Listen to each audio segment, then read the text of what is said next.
প্রিয় গাইস, আজকে আবার আপনাদের সামনে নতুন একটি ভিডিও নিয়ে হাজির হলাম।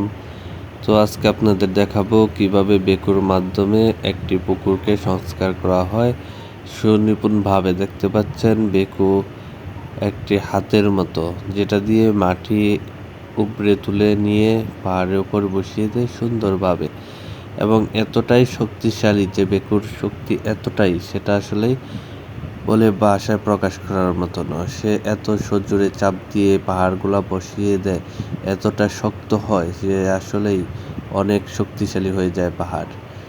আপনারা জানেন যে আগের যুগে মানুষ মাটি কেটে মাথায় নিয়ে যেয়ে সেই পাহাড় মেরামত করত, পাহাড় বাঁধাই করত, যার সময় লাগতো পর্যাপ্ত পরিমাণ এবং অনেক দিন লেগে যেত, পারিশ্রমিক খরচও অনেক বেশি লেগে যেত।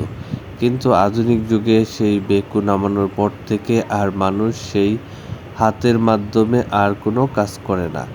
এখন সকলেই কম সময়ের ভিতরে, কম টাকার ভিতরে বেকুর মাধ্যমে সুন্দরভাবে পাহাড়গুলা মেরামত করে নেয় মাছ চাষের জন্য।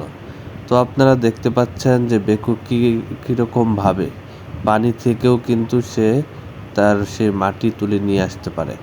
আপনারা দেখতে পাচ্ছেন সে পানিতে উপর থেকে নিয়ে এসে উপরে বসিয়ে সেখানে সুন্দরভাবে একটি চাপ দিয়ে দেয়, যাতে সেটি একদম শক্তিশালী হয়ে যায়। তো এরকমভাবে আনতেছে, আপনারা দেখতে পাচ্ছেন কীরকম সুন্দরভাবে পাহাড়গুলা মেরামত করে ফেলছে। প্রায় কাজ শেষের দিকে, একদম শেষ পর্যায়ে চলে এসেছে বেকু কাজ করতে করতে। যে কাজ করতে 8-10 দিন লাগতো, সেই কাজ কিন্তু মাত্র 4-5 ঘন্টায় সম্পন্ন করতে পারে। এরকম ভিডিও আপনাদের সামনে আবার নিয়ে আসতে পারি। সে পর্যন্ত ভালো থাকবেন। আল্লাহ হাফেজ।